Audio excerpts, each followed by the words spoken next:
Mesdames, Mesdemoiselles, Messieurs, bonjour à toutes et à tous, j'espère que vous vous portez bien. Bienvenue dans cette petite vidéo. Comme d'habitude, 10 minutes pour réagir à la course sprint qui vient juste de se terminer à Jerez. Je fais le montage et je vous envoie ça tout de suite sur YouTube. Et ensuite, à la fin de la vidéo, nous aurons une petite partie pour les pronostics de la course de demain. Dans tous les cas, je ne vais pas perdre plus de temps que ça, je vais en parler directement. Fabio Quartararo, malgré un week-end qui commençait à merveille, que ce soit en FP1, le rythme était là. La practice, tout se passe bien, on passe en Q2 direct. Et alors la qualification, n'en parlons pas. On le sait, Fabio Quartararo, à son prime, à son apogée, c'est un pilote capable d'aligner des tours parfaits. C'est un pilote qui, sur un tour, est exceptionnel. On le sait, c'est l'un de ses plus gros points forts. Et le tour qu'il a fait aujourd'hui à Jerez, il est différent. Il est différent dans le sens où il rentre dans cette catégorie de tours où le pilote va rentrer dans la zone, va rentrer dans un état mental et physique juste exceptionnel, où il va dépasser ses limites tout en restant à la limite justement pendant tout un tour, capable d'emmener cette M1 qui, on le sait, a quand même des petits problèmes, même si sur Jerez, c'est un peu modifié. On va dire que les problèmes de la M1 sont un peu plus cachés au vu de la taille du circuit et des caractéristiques de celui-ci.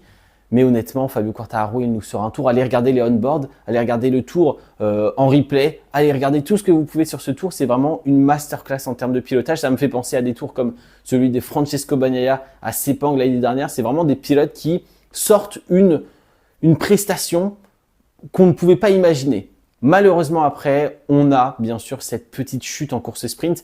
Alors c'est tout simple, hein, c'est tout bête. Après un départ déjà où on voit un Fabio Quartararo très agressif, que ce soit sur son positionnement sur la grille, on voit un Fabio Quartararo qui se met de travers pour aller directement empêcher Marc Marquez d'attaquer. Bon, la Ducati au départ, il n'y a pas photo, hein, mais une pilule à la Yamaha. Après, on a un freinage, mais le freinage dans le virage numéro 1, tout était étudié. Fabio Quartararo savait exactement ce qu'il allait se passer. Tout était étudié, il se place correctement, il bloque un peu Marquez, il plonge dans le T1, c'est parfaitement effectué. Malheureusement après, virage numéro 6, je crois, celui de Dani Pedrosa, l'épingle. On arrive sur un freinage, Marc Marquez se positionne à l'intérieur. Voilà, très bien. Après une très belle sortie de virage, un peu d'aspiration, la puissance du moteur de la Ducati. Et on arrive sur la phase de freinage. Et alors là, c'est un combat. C'est un combat dans le sens où que peut tenter Fabio Quartararo et que peut faire Marc Marquez. Marc Marquez va se prendre un point de freinage simple, un point de freinage idéal un tout petit peu plus tard que celui d'habitude, se positionner à côté de Fabio Quartararo. Et alors là, Marc Marquez, son but, lui, c'est d'emmener Fabio Quartararo sur l'extérieur du virage et de l'empêcher de tourner comme il le souhaite. Fabio, lui, son but, ça va être de pousser Marquez un peu plus loin. Et c'est pour ça qu'on voit un Fabio qui retarde encore un peu le freinage et qui relâche un tout petit peu les freins au début pour essayer de rentrer dans l'esprit de Marc et de le faire relâcher un tout petit peu les freins pour l'emmener un peu plus loin dans le virage et le décroiser ensuite. Malheureusement, on le sait, Marc Marquez, dans cette configuration-là, il est quasiment injouable. Une phase de freinage aussi simple que celle-ci, on va dire, parce que là, il a tous les avantages, que ce soit dès la sortie de virage, le positionnement au freinage et la vitesse d'entrée de virage. Tous les points sont du côté de Marc Marquez pour réussir le dépassement. Fabio peut juste tenter de l'intimider et d'essayer de faire retarder encore plus le freinage de Marc Marquez. Malheureusement, Fabio Quartararo, on va pas dire qu'il s'y prend mal, on va pas dire que c'est une erreur de débutant ou quoi que ce soit, mais c'est compliqué. En relâchant un tout petit peu comme ça, on va avoir un peu d'instabilité au freinage et en plus, il doit potentiellement être perturbé par Marc Marquez qui se place juste à côté de lui. Il doit y avoir peut-être aussi des perturbations aérodynamiques qui s'appliquent à ce moment-là, peut-être le vent qui n'arrive plus de la même manière sur la moto. Donc, ça va vraiment se jouer du détail.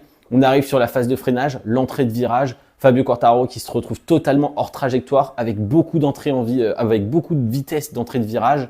Et malheureusement, voilà, on va perdre la faute. On l'a vu dans ce virage-là. Beaucoup de pilotes sont partis à l'erreur dès qu'on a un tout petit peu hors trajectoire. Là, malheureusement, en essayant de retarder le freinage et en essayant de battre Marc Marquez sur cette phase-là, on va arriver avec trop de vitesse, hors trajectoire en plus, à l'extérieur. C'est une chute logique, on va dire, dans l'analyse. Mais en même temps, il fallait la tenter. Honnêtement, le début de course de Fabio est exceptionnel. Je pense qu'il ne faut pas regretter, il ne faut absolument rien regretter. C'est ce qu'il fallait faire, il fallait le tenter. Moi, j'adore cet esprit-là, cet esprit de « Ok, on peut peut-être sécuriser un podium en laissant passer Marquez à ce moment-là, mais non, on va essayer d'aller la chercher cette victoire, on va essayer de se battre côte à côte avec Marc Marquez, ce qu'aucun pilote pour l'instant n'a réussi à faire. » Honnêtement, Fabio, un très très grand bravo et j'attends la course de demain avec impatience, même si on le sait en course principale, c'est compliqué pour la Yamaha. Bon, après toute une dissertation sur Fabio Quartararo, je vais parler de 2-3 pilotes qui m'ont vraiment beaucoup plu. Bezzecchi, Joan Mir, ainsi que Maverick Viñales. Ça continue de progresser. Du côté de Marco Bezzecchi, on rate un petit peu la practice, on le sent encore. En début de week-end, on a du mal à s'adapter à cette Aprilia, on a du mal à trouver le setup et la vitesse directement. Mais l'adaptation se fait bien. On passe en Q2 sans trop de difficultés, on va dire. C'est réussi, on se qualifie plutôt bien. Et la course sprint, il y a du rythme, donc c'est plutôt pas mal. J'apprécie ce que je vois.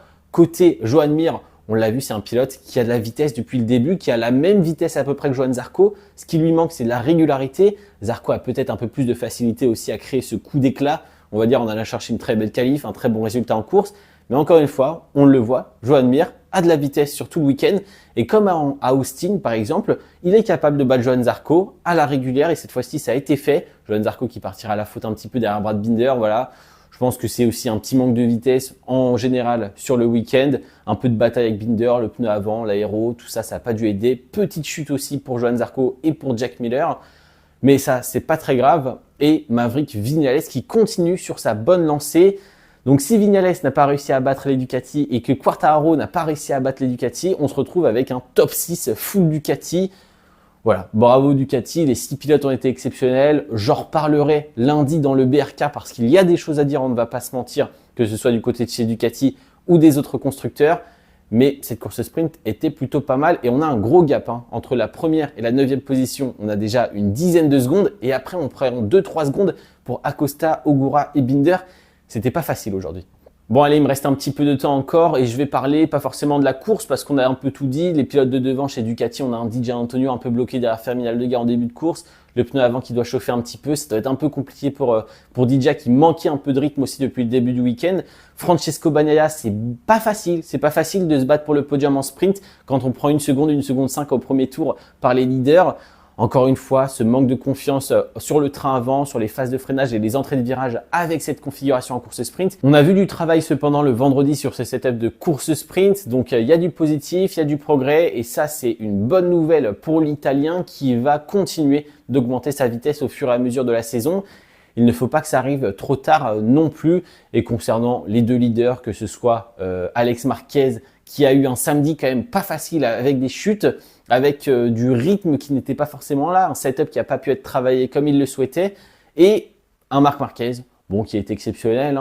Marc Marquez, il n'y a rien à dire, sa course est vraiment parfaite. On a quand même quelques erreurs, on a un départ du coup, on est à la bataille avec Fabio Quartararo, mais encore une fois, je vous l'ai expliqué au début de vidéo, le dépassement est parfaitement réalisé, la prise de frein, le positionnement face à son adversaire, la prise du virage, tout est parfaitement réalisé, la confiance est là, il est parfaitement serein sur cette moto. Mais c'est vrai qu'il perd quand même ce record, cette série de pole position battue par Fabio Quartararo. Qui l'eût cru, qui pensait que c'était une Yamaha qui allait battre Marc Marquez. Mais on est quand même sur un record, 5 victoires consécutives en course sprint, nouveau record pour Marc Marquez. Donc voilà. Je termine cette vidéo pour le dire, je le redirai aussi je pense lundi dans le BRK. D'ailleurs n'hésitez pas à vous abonner et à suivre les différentes vidéos car on reparlera de tout le week-end au complet dans la prochaine. L'ambiance à Jerez, c'est quand même spécial, notamment au premier virage avec la tribune Marc Marquez ou alors dans ce stadium. C'est vraiment une ambiance particulière, c'est un petit circuit, il y a du bruit, tout le monde s'entend, ça résonne. Franchement, c'est très très sympa. Si au Mans, il y a beaucoup de monde, à Jerez, j'ai vraiment l'impression qu'il y a une ambiance particulière, différente. Après, il y a aussi l'aide qui est les pilotes espagnols gagnent à Jerez. Alors comment? C'est un peu plus compliqué de voir des victoires de pilotes français. Mais voilà, il y a vraiment une atmosphère différente, une atmosphère qui a l'air exceptionnelle. J'aimerais bien y aller un jour, voir ce que ça donne. Mais franchement, rien qu'à la télé, on entend les supporters, les tribunes sont pleines. C'est très, très stylé à voir et j'adore cette ambiance-là, même en étant derrière mon écran. Et aussi, petit point positif pour le gars qui fait le drapeau à damier là, exceptionnel. Il est là depuis le début du week-end, mais en fait, emmenez-le sur tous les événements. Je veux voir ce gars plus souvent. Qui est-il? Qui est ce type? Franchement, j'adore. À chaque fois, boum, il fait le spectacle, il est là comme ça avec son drapeau à damier. À toutes les séances, il nous a régalé. Voilà, on le voit 5 secondes par séance, mais il me régale à chaque fois. On va passer aux pronostics. Les pronostics, encore une fois, je le sais, je ne vais pas être très fun dans ma phase de pronostic et je ne vais pas prendre de risques. Le but, c'est d'essayer quand même d'avoir raison à la fin. Et c'est compliqué. C'est compliqué dans le sens où Bagnaia, je pense qu'il va terminer sur le podium, 2e, 3e, je ne sais pas. mais je parierais plus sur une troisième position parce que derrière Morbidelli, c'est un peu plus de mal et aussi Bagnaia s'en sort bien en sprint. En course principale, il n'y a pas de raison pour qu'il s'en sorte moins bien. Donc podium pour Francesco Bagnaia. Et après, j'ai envie de parier sur Marc Marquez deuxième. Voilà, j'ai envie de parier sur Marc Marquez deuxième parce qu'on a Alex Marquez qui est arrivé le vendredi, très rapide, très confiant, dès le départ. Malheureusement, dès le début du samedi, on a eu des petites chutes, on a eu des petits problèmes, on a eu un setup qui n'était pas hyper bien réalisé, la stratégie en course sprint qui n'a pas pu être bien définie avant de partir. Et c'est compliqué pour Alex Marquez, mais j'ai l'impression qu'il y a un petit rythme supplémentaire et qu'avec cette course sprint, il peut aller chercher un surplus de vitesse, un truc incroyable. Voilà. Si vous voulez vraiment être sûr de vous, genre prendre aucun risque, bon bah Marquez, Alex Marquez et Francesco Bagnaia. Et si vous aimez un peu le risque, un peu le piquant, Alex Marquez, Marc Marquez, Francesco Bagnaia. Je pense pas que Morbidelli, Didja, Ferminal Legar, ça puisse rivaliser avec un Bagnaia qui va être, je pense, demain en forme, on le sait. Sur ce circuit, il est capable de très très bien performer. D'ailleurs, ça ne m'étonnerait pas qu'il aille quand même chercher des noises à Marquez, enfin aux frères Marquez, à voir ce qui se passe demain. Et d'ailleurs, les frères Marquez qui ont reçu 2000 € de pénalité pour avoir grillé un feu rouge. Voilà, le code de la route, ça s'applique à tout le monde, même quand on est Marc Marquez. Je vous dis à lundi pour le résumé du week-end, pour le BRK de Jerez. Et on se dit à plus, ciao ciao, profitez bien de la course de demain.